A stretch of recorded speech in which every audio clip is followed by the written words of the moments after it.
kasih Pak Widi. Mangga bah di Leut China. Mangga. Oh, ini dari siapa, Pak Widi? Ibu Nung. Itu dari Bu Enung. Oh, terima kasih Teteh. Ini promosinya ada endorse dari Keep Come Eat Piskomor buatan Teteh Bandung Indonesia buat sahabat PJOK yang mau mencoba mencucupi nih dari mencicipi dari hasil karya Bu Enung makanannya endorse sponsor kita tepuk tangan dong buat Enung. Terima kasih. Pisang kejunya mangga bah dicicipi. Iya weh sambil apa kopi ya. Turak kena Pak. Insyaallah terak dimut. Insyaallah terak dimut lah. Gurih enak. Nah ini sahabat PJOK ternyata Bahisan itu aktif di senam. Beliau orangnya peminim. Ternyata bocorannya tidak terlalu banyak gaya. Tidak terlalu banyak gaya juga. Beliau di KKG PJOK yang selalu jadi panutan juga di sahabat PJOK, selalu memberikan motivasi juga kepada kita dan selalu mengingatkan kita juga apabila kita ada kekurangan. Nah, dari SD, SMP sampai SGO kita sudah tahu nih bocorannya ya. Sekarang dulu perguruan tinggi bah sempat Bu? Sempat nih. Sekolah di perguruan tinggi. Boleh di mana gitu bah? Sekolahnya dulu? Sekolahnya di STKIP. STKIP Pasundan. STKIP Pasundan Cimahi. Oh, ternyata beliau juga STKIP Pasundan Cimahi. Mana lulusan STKIP Pasundan Cimahi? Oh, hadir. Oh, buat mahasiswa STKIP Pasundan Cimahi nih. Lanjut, Bah. Tahun berapa itu lulus, Bah? Tahun 96. Karena 96. dua kali. Karena bukan dua kali masuk. Saya kan kerja dulu. Dulu tahun 88 pernah ikut dulu. Hanya kebetulan adik juga yang laki-laki kuliah di Unla. Kemudian mau ujian, nyusun skripsi, mau ujian. Orang tua ya terus teranglah kekurangan biaya ya. Di situ sempat putus dulu. Jadi saya berhenti dulu. Waktu saya sudah ngajar, sudah diangkat di SD Sejahtera. Waktu adik saya mau skripsi lah gitu ya, sidang sampai kelulusannya. Saya sudah ngajar di SD Sejahtera karena diangkat itu tahun 84 ke SD Sejahtera 3. Jadi saya istirahat dulu. Dilanjut tahun membantu orang tua. Jadi untuk biaya kuliah saya dialihkan ke adik. Membiayai adik gitu. Nah, jadi saya bukan kepaksa lah. Yang ambil cuti dulu ya istirahat. Kita mengalah lah istirahat dulu. Adik dulu perjuangkan dulu gitu. Iya, gitu. Luar biasa dong. Walaupun kuliahnya sempat selesai, tapi bukannya beliau malas, tapi membantu adiknya yang sedang kuliah. Terus Abah Ihsan ini dilanjut ya? Lanjut tahun berapa 92. itu? Tahun 92 dilanjut lagi di STKIP. Sampai 96 lulus ya. S1. Oh, ternyata Abah Ihsan luar biasa ya, perhatian juga sama keluarganya, sama adik-adiknya, mau mengorbankan pendidikannya demi adiknya. Keren nggak? Keren dong, aplaus dong. Nah dari situ kita perguruan tinggi nih, kesulitan waktu perguruan tinggi di kampus juga ditekuninya bidang apa? Saya ambil jurusannya pendor pendidikan olahraga. Tapi semua cabang memang ada. Tetap ada ya di situ. Ya, tidak ada spesialisasi. Tidak ada spesialisasi, semua ditekuni ya, semua ditekuni. Nah, sekarang kita lanjut, Bah. Kita pengen tahu nih pengalaman Abah waktu diangkat pertama sampai sekarang tugas gimana ini ceritanya, Bah, di pertama pengangkatan? Kalau pertama diangkat saya ke SD Sejahtera tahun 84 itu satu angkatan dengan Pak Ade Sumarna ya. Pak Ade Sumarna yang sedang di Sejahtera ya. Pak Dian. Seangkatan itu. sama Pak Asep juga karena tapi waktu itu Pak Asep tidak di Kecamatan Sukajadi ya. Gitu. Dulu teh Bapak di SD Sejahtera pertama itu. SD Sejahtera 3. SD Sejahtera 3. Dari 84 sampai tahun 91 ya. Tahun 91 saya dialih tugaskan ke SD Karangtineng. Dulu Sukajadi 9. Sukajadi 9. Dengan Patria bareng Patria di SD Karangtineng. Nah, saya ke Karangtineng, Pak Asep masuk ke Sejahtera 3 menggantikan saya posisinya. Itu ya, mungkin yang kemarin ceritanya gara-gara ke Satpam dulu datangnya telat. Seminggu ingat ceritanya itu. Dari Mbak Isan langsung Karangtineng, Pak Asep masuk. Saya ke Karangtineng, Pak Asep masuk ke Sejahtera. Gitu. Dari Karangtineng ke Sukagali Timur. Pernah sempat juga Sukagali Timur yang sekarang Bahwata ya. Iya, Sukagali Timur. Sukagali Timur sampai dari 9 berapa ya? Apalagi 94 kalau nggak salah. Apa 95. Nah, dari Karangtineng saya pindah lagi ke Cibogo. Di Cibogo, dari Sukagali Timur ke Cibogo. Tahun 97 kalau nggak salah ke Cibogo. Ya. Cibogo. Dari Cibogo baru ke sini ke SD Sukawarna. Dari Cibogo terakhir sekarang mengajar beliau di SD Sukawarna. Dari tahun 2004 ke sini. 2004 ya, cukup lama juga. Sekarang tahun 2020 berarti sudah 14 tahun ya. Ya, aplaus dong. Keren. Pengajarnya. Bah, waktu di SD ngajar nih berpindah tempat, pengalaman apa nih yang didapat ketika jadi guru olahraga? Kalau pengalaman yang sangat menyenangkan, kebersamaan tentunya ya. Kebersamaan, kekompakan antar rekan-rekan guru olahraga. Pada saat itu bukan saya menyombongkan Kecamatan Sukajadi. Kecamatan Sukajadi itu memang paling kompak lah dibanding itu ya. Kemudian setiap event mau itu pada saat itu pertandingan itu PGRI yang ngelola ya. Mau di bidang atau di cabang olahraga bola voli ada Pak Aceng, Pak Perwata, ya Pak Ade Sumarna, banyak teman-teman yang bukan guru olahraga juga. Ada yang masuk tim voli yaitu Pak Kundang, guru agama dan Pak Edward juga. Iya. Guru agama. Pak Kundang dengan Pak Edward.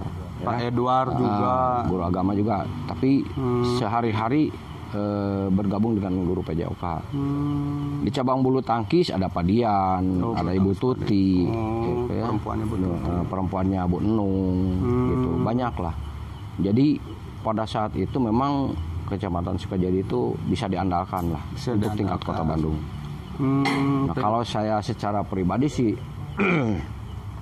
karena saya dari dulu memang aktifnya di Persani, jadi ya, jadi setiap ada kegiatan Porda atau Prapon itu selalu dilibatkan di perwasitan Persani di Kecamatan Sukajadi, hanya ikut-ikutan saja gitu. Mensupport teman-teman gitu. Oke, sahabat PJOK, ternyata beliau itu sudah memberikan bocoran bahwa zaman dulu eranya itu sudah kompak nih KKG Kecamatan Sukajadi ya. Terus dong. Terus Pak Aceng tadi menyampaikan beliau di poli ya, Pawata, bulu tangkisnya ada, dan Mbah Isan ternyata beliau menekuni di Persani sampai menjadi wasit di tingkat nasional juga. Aplaus dong. Kalau kita di generasi muda sekarang yang jadi senam teh Persani itu siapa? Bapak Asep Adun. Hah? Bapak Asep Adun.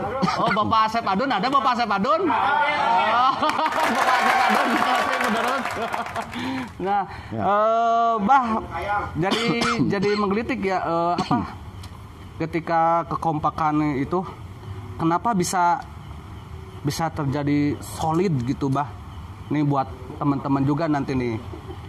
Ya mungkin karena rasa solidaritas yang tinggi ya, atau memang satu rasa dari zaman sekolah, dari zaman kemudian pada saat diangkat jadi guru, memang tidak ada perbedaan.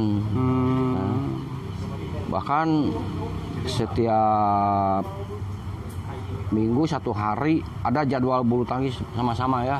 gitu. Jadi sering bertemu di situ di jadwal olahraga. PGRI kecamatan menyewa gor untuk semua baik guru olahraga maupun non kelas PJOK PAI gitu ya. yang hobi olahraga itu bisa bareng-bareng main bulu tangkis. Oh, jadi Voli juga ada ya di tiap sekolah seperti sekarang aja. Kadang di Sejahtera, kadang di sini Sukawarna atau di sekolah-sekolah yang dulu halamannya masih luas di SD Sukagali Barat gitu. jadi pertemuan-pertemuan ini tuh menciptakan kesolidan ya. Iya, Jadi betul. penting juga dong ya kegiatan-kegiatan pertemuan itu. Menurut Sangat Abang? penting. Sangat penting. Ya, sangat penting karena di samping kita untuk lebih mengenal, lebih mendekatkan diri, ya silaturahim lah dengan sesama rekan-rekan sejawat PJOK. Jadi manakala ada yang umpamanya lagi sakit atau apapun, jadi kita tahu. Oh, kalau ada yang sakit Betul. juga ikut Iya, kita sama-sama nengok, sama-sama nengok. Oh, luar biasa dong ya. Ternyata zaman era Sukajadi dulu, Kasepuhan ini main bareng, bulu tangkis bareng, ada kegiatan jadwal olahraga malahan difasilitasi oleh PGRI. Luar biasa nih PGRI. Terus kalau ada yang sakit nih, rame-rame guru PJOK-nya ikut menengok. Yo, luar biasa dong. Nah, mudah-mudahan ini sahabat PJOK kita bisa meneruskan ya. Ini Amin. pesannya luar biasa ini. Mudah-mudahan kita bisa kompak solid seperti mereka. Bisa nggak ya kita ya? Harus bisa. Bisa nggak ya? Bisa. Mudah-mudahan kita bisa ya. Bisa. Ada pengalaman dari beliau, bocoran-bocorannya ini sangat bermanfaat buat kita. Mudah-mudahan kita nambah solid di KKG PJOK Sukajadi di masa generasi milenial sekarang. Bah, udah bocoran juga nih. Abah selain mengajar juga ya aktif nih di organisasi pramuka ya. Iya. Sampai mana nih Bah dari KMD, apalagi guru PJOK sekarang itu nggak tahu tuh KMD, apa itu KML, apalagi KPL. Tanda-tanda. Abah sejarahnya kalau bisa suka pramuka itu gimana tuh? Awalnya dulu waktu masih di SD, orang tua ya bapak kebetulan aktivis pandu zaman dulu itu ya. Dulu itu namanya pandu. Iya, bukan pramuka. Bukan, kepanduan. Oh, ya. kepanduan. Pandu Indonesia. Pandu Indonesia dulu itu namanya. Nah, kemudian saya itu sering ikut-ikut dengan acara kegiatan kepanduan Dengan bapak dengan orang tua almarhum. Nah, jadi lama-lama jadi ketagihan, jadi suka, jadi senang ikut kegiatan tersebut. Ya, akhirnya pada saat SD waktu itu sudah berubah nama dari Pandu jadi ke Permukaan, jadi Pramuka. Oh, baik. Jadi Kealaman ya, organisasi nama pramuka. Pandu dulu ya, Abah Isa Iya. kealaman gitu ya. Jadi gerakan Pramuka. Jadi gerakan pramuka. Nah, dari SD saya ikut siaga, kemudian di SMP aktif juga diikuti Penggalang. Hanya pada saat di SLTA itu SGO ya. tidak terlalu ditekuni gitu.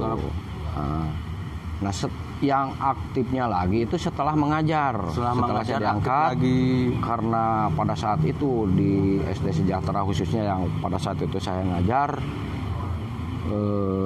gerakan pramukanya aktif. Ada Katriaga, hampir semua guru terjun. Akhirnya saya juga karena sudah suka dari awal, senang dari awal berkegiatan seperti itu, jadi ikut. Kemudian tahun 98 pada saat itu ikut KMD, kursus mahir dasar, yaitu kursus KMD. Ada yang tahu kepanjangan KMD? KMD itu apa Bah itu Bah KMD? kursus mahir pembina tingkat dasar. Oh, kursus mahir pembina tingkat dasar. Jadi kursus tersebut itu untuk mencetak para pembina di gugus khusus depan. untuk para pembina. Iya, khusus para pembina. Tuh. Kemudian di tahun 98 juga, setelah 6 tahun kemudian saya ikut KML.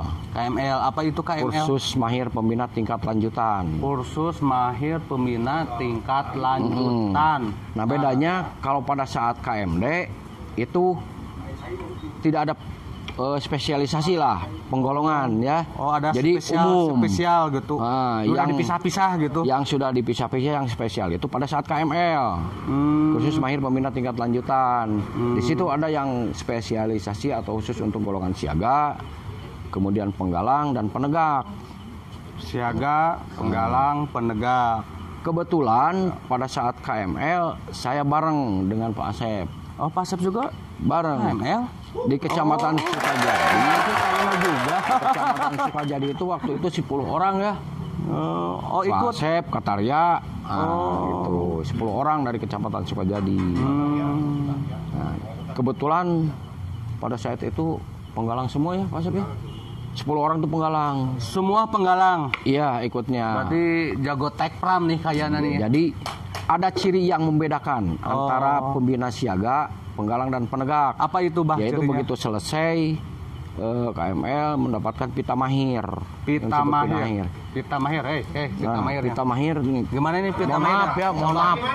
Punten, sanes Agul ini untuk menjelaskan saja. Ini pita mahir ini yang merah. Oh. Kalau yang di tengahnya hijau itu yang siaga. Siaga. Yang merah itu penggalang. Kemudian yang kuning penegak. Nah, gitu. Yang membinanya di tingkatan SLTA. Oh, SMA gitu. Ya? Iya, SMA, SMK gitu. Kalau yang penggalang di usia 11 sampai 15 tahun itu punya penggalang. Usia SMP-an ya, Bah ya? Iya, SMP. Kalau yang siaga 7 sampai 10. Jadi kebanyakan membinanya di SD. Gitu. Kebanyakan itu. Nah, ini sahabat PJOK, guru PJOK penting nih ya. Ternyata di pramuka itu ada kursusnya juga, tidak semena-mena jadi pembina mungkin ya, Pak ya? Ya. Ada kursusnya juga, ada KML. Kalau di KML itu ada penggolongan tadi ya, Pak ya? Ya. Ada siaga, ada penggalang, ada penegak. Dari siaga, penggalang, penegak, ada nih tandanya pitanya. Warna apa tadi? Ya, pita mahir. Kalau siaga warna tengahnya hijau. Hijau, merah sama kuning. Oh, gitu. Kalau pembina ada tandanya? Pembina ada sertifikat. Ijazah yang dikasih ijazah juga. Ya, setelah selesai dapat ijazah. Gitu. Ijazah KMD, ijazah KML, ijazah KPD, KPL. Itu yang KPD, KPL itu kursus untuk orang dewasa yang mengikuti jenjang pelatih. Jenjang pelatih. Berarti ya. KMD, KML, pembina, untuk pembina. Pembina. Iya. Kalau KPD dan KPL itu untuk pelatih. Oh, untuk pelatih KPD. Jadi ada lanjutannya ya, KMD, KML, untuk pembina KPD, ada KPL gitu. Jadi 4 itu. Dan ini berbentuk ijazah. Betul, Bah? Iya, betul. Oh, berarti kalau Abah posisi sekarang udah apa? Sudah KPL. Wow, Bah Isan sudah KPL. Sudah punya 4 ijazah. Mantap. KMD, KML, KPD, KPL, multi talent. Kalau kita mungkin ya sekolah umum, berarti SD, SMP gitu ya, SMA perguruan tingginya, S1-nya. Ternyata luar biasa. Ternyata di guru PJOK juga ada yang sudah berhasil sampai KPL. Nah, Bah, ini pendidikannya lama ya enggak itu? Pendidikannya 1 minggu. 1 minggu. Kalau untuk teori semua 1 minggu. Hanya dari mulai jenjang KML itu ada yang disebut gladi tangguh. KML gladi tangguh. Iya. Kalau KMD itu hanya secara teori saja. Teori saja. Umum ya, mungkin pengenalan secara umum. Karena pengenalan ke permukaan itu 1 minggu. Nah, setelah 1 minggu, jadi 6 kali pertemuan teori, 3 hari 2 malam berkemah. KMD, KML juga sama ada kemahnya juga. Hanya setelah perkemahan ada yang namanya gladi tangguh. Gladi tangguh itu perjalanan, entah kalau sekarang dari Kuartir Cabang ke Maribaya, jalan gitu, ya jalan atau ke Jayagiri, kemana lah yang hiking lah kayak gitu ya mungkin ya. Kemudian bermalam, besoknya dilanjutkan lagi jalan lagi gitu. Bah, kalau perbedaan di KPD ini KML itu apa? KPD dengan KML perbedaannya apa untuk peserta didik atau untuk gimana itu? Kalau KMD dan KML itu kan mencetak pembina. Mencetak pembina untuk Iya. Itu untuk jadi pembina. jadi pembina. Itu nanti aplikasinya ke peserta didik. Oh, KMD KML itu Nah. aplikasinya ke peserta didik. Betul. Jadi kita setelah KMD dan KML itu sah menjadi pembina. Pembina. Setelah dapat jasa, Oh, dapat dikatakan ijazah. pembina. Oh. Jadi membina ke peserta didik. Sah boleh mengajar gitu ya? Boleh. Oh, gitu. Kalau KPD dan KPL itu karena di situ sudah pelatih, jadi orientasinya kepada pembina. Oh, jadi Bukan ke melatih peserta para didik. pembina orang dewasa lah, Iya, mungkin gitu ya, melatih atau orang dewasa. dewasa. Betul, Supaya gitu. dia bisa mengajar ke peserta didik gitu ya. Nah, gitu. Tugasnya di KPD KPL itu. Iya. Oh, Gitu. gitu. Jadi Ternyata- seperti saya umpamanya di kita di Kuaran atau Kecamatan Sukajadi ini akan mengadakan KMD, ya, guru-guru yang belum mengikuti kursus atau orientasi ke permukaan.